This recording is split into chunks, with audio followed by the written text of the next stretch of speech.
Break नंतर तुमचं पुन्हा एकदा स्वागत। तुम्ही पाहताय शंका आणि समाधान। कुठल्या गोष्टीचं तर हे शंका आणि समाधान आज करूया आपण। ते म्हणजे कोरोनाच्या दुसऱ्या लाटेचे गंभीर परिणाम आपला देश राज्य सगळेजण भोगतोय। पण यात तुम्हा मला सगळ्यात जास्त चिंता सतावतीये ती बाब म्हणजे लहान मुलांना संभाव्य जो धोका आहे त्याच्याबद्दलची। ही बाब आपल्या चिमुकल्यांच्या बाबतीतला आहे। सध्याच्या या काळात चिमुकल्यांना अधिक धोका असल्याचं पुन्हा पुन्हा समोर येतंय आणि याच विषयावर आपण आज जाणून घेणार आहोत। शंका आणि समाधान या विशेष बुलेटिनमध्ये कार्यक्रमामध्ये आपल्या सोबत असणार आहेत जे हॉस्पिटलच्या बालरोग विभागाच्या प्रमुख doctor Bela Verma. Doctor madam, स्वागत आहे तुमचं न्यूज 18 लोकमतच्या या विशेष कार्यक्रमात। खरं तर गेल्या काही दिवसांपासून सातत्यानं या बातम्या सर्वसामान्यांच्या कानावर धडकतायत। टीव्हीच्या माध्यमातून, वेगवेगळ्या माध्यमातून, सोशल मीडियातून वेगवेगळे रिपोर्ट्स येत आहेत, वेगवेगळी भाकितं समोर येत आहेत की पुढची लाट आणि या लाटेत सुद्धा लहान मुलांना जपणं गरजेचं आहे, चिमुकल्यांना जपा। अशा सगळ्या परिस्थितीमध्ये आज पालकांनी नेमकं काय करायला हवं, या सगळ्या परिस्थितीकडे कसं पाहायला हवं? नमस्कार। पहिल्यांदा मला हे सांगायचं आहे की दुसरी लाट मध्ये जर आपल्याला असं वाटतंय की मुलांमध्ये प्रमाण जास्ती वाढलं आहे कोविडचं, तसं नाही आहे। पर्सेंटेज पाहिलं तर तेवढंच आहे, 8 ते 10% मुलांना कोविड झालेला आहे। परंतु आता तिसरी लाट मध्ये आपली काय अपेक्षा राहील त्याच्यासाठी आपल्याला तयारी करायची आहे।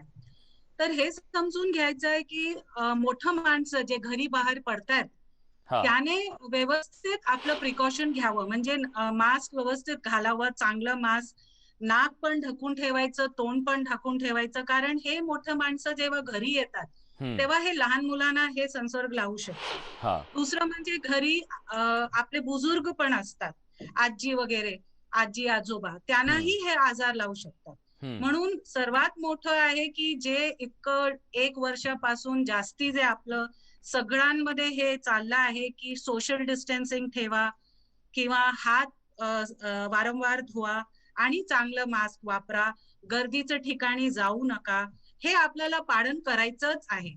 आणि त्यानी लहान मुलांना पण आपण सुरक्षित ठेवू शकता। बरं, पण लहान मुलांना वेगवेगळ्या प्रकारच्या अगदी बालपणापासून लस दिलेल्या असतात, त्यामुळे त्यांची प्रतिकारक क्षमता ही जास्त असते, त्यामुळे त्यांना कोरोनाचा धोका नाही असं पहिल्यांदा सांगितलं गेलं।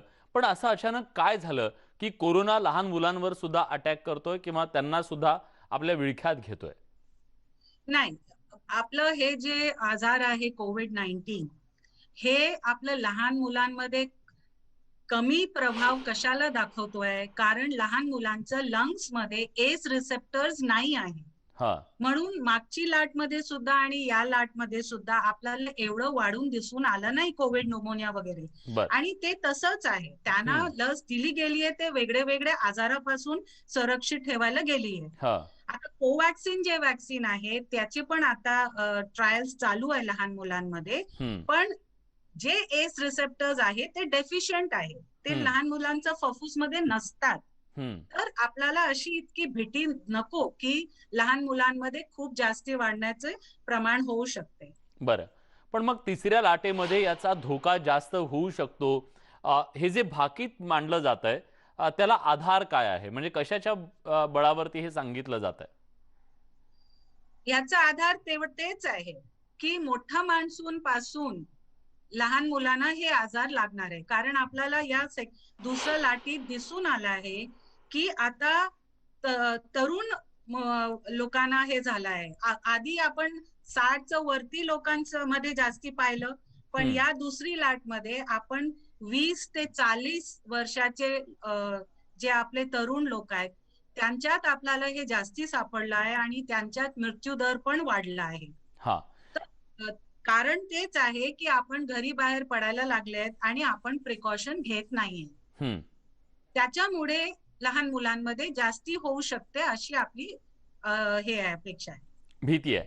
मग जर ही भीती असेल आणि जी भाकीते वर्तवली जाते सध्या की तिसऱ्या लाटेमध्ये लहान मुलांना याचा मोठ्या प्रमाणात प्रादुर्भाव होऊ शकतो, अशा वेळी अशी सुद्धा शक्यता आहे की आता या आधीच्या पेक्षा जास्त मुलांना जपावं लागेल, म्हणजे शाळांच्या बद्दलचे निर्णय घेणं असेल, त्यांच्याबद्दल खेळण्याच्या बद्दलचे त्यांचे निर्णय असतील, हे निर्णय घेत असताना आता पूर्णपणे अगदी जास्त कठोर निर्णय घ्यावे लागतील. हो, बिलकुल बिलकुल. कारण शाळा उघडली किंवा कॉलेजेस उघडले तर पुन्हा तिथे कोण बघणार आहे की हे लहान मुलं किंवा तरुण मुले आपले ते हे पालन करताय की नाही. खूप कठीण होईल. एक क्लासरूम मध्ये 50 पेक्षा जास्ती स्टुडंट्स असतात आणि असं नाहीये की ते पूर्ण टाइमला ते मास्क घालून बसणार आहे. ते मास्क काढणार आहे and that is a reason for the transmission. म्हणून शाळा आणि कॉलेज सध्या उघडायचं त्यांनी ठरवलं आहे आणि ते चांगलं ठरवलंय. बरं मॅडम, तुम्ही काय सांगाल की जेव्हा हा कोरोना वडीलधाऱ्या मंडळींना म्हणजे ज्येष्ठांना होतो तेव्हा, त्यानंतर तरुणांना होतो तेव्हा आणि लहान मुलांना होतो, तो कशा वेगवेगळ्या प्रकारे जाणवतोय किंवा त्याची लक्षणं वेगवेगळी दिसत आहेत का?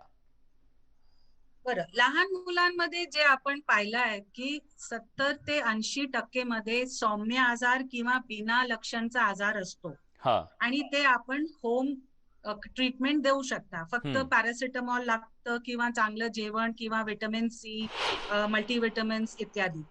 आणि जे उरले 20% आहेत त्याच्यात पण 15% मुलांना मध्यम स्वरूपाचा आजार असतो. म्हणजे थोडा ताप, श्वासनाचा त्रास हे असू शकते. फक्त 5% मध्ये आपल्याला तीव्र गतीचा आजार दिसतो आहे आणि त्यांना हॉस्पिटलायझेशन किंवा आयसीयू लागते आहे.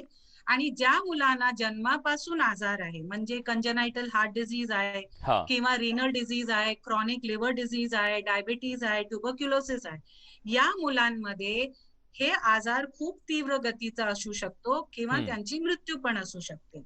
तर आता दुसरी लाटेमध्ये पाहिलं आहे की ताप, खोकला, न्यूमोनिया इत्यादी त्याच्यापेक्षा यावेळी पोटात दुखणं, जुलाब उलटी होणे, आकडी येणे, बेशुद्ध होणं हे जास्ती दिसून आलं आहे. आणि हे जे आहे हे मोठं माणसांपासून वेगळं आहे थोडंसं. म्हणून आपलं लक्ष पाहिजे. कारण आता पावसाळ्याच्या महिन्यामध्ये जुलै नंतर आपल्याला इतर आजारही दिसणार आहे. म्हणजे मलेरिया, डेंग्यूची वाढ होते, लेप्टोस्पायरोसिस होतं. तर आपल्याला हे ठरवायचं आहे की हे नक्की कोविड आहे की दुसरा आजार आहे. त्याच्यासाठी आपल्याला रॅपिड अँटीजन टेस्ट करायचा आहे किंवा RT-PCR करायचं लहान मुलांमध्ये आणि तसं त्याचा उपचार करायचा आहे. खरं तर तुम्ही जे सांगितलं आता की लहान मुलांना शक्यतो आपण घरीच त्याच्यावरती ट्रीटमेंट करावी, पण आता सरकारनं निर्णय बदललेला आहे, नियम बदललेला आहे. अनेक जिल्ह्यांमध्ये आता होम आयसोलेशन बंद केलेलं आहे. अशा वेळी मग लहान मुलांवर ट्रीटमेंट नेमकी कुठे करायची, कशी करायची याच्याबद्दलचा सुद्धा प्रश्न. लहान मुलांसाठी मग वेगळ्या प्रकारचे हॉस्पिटल ग्रामीण भागात कसे उपलब्ध होणार हे सुद्धा मला तुम्हाला विचारायचं आहे. पण एका छोट्याशा ब्रेक नंतर कुठेही जाऊ नका. पहा न्यूज 18 लोकमतवर तुमच्या शंकांचं हे समाधान डॉक्टरांकडून.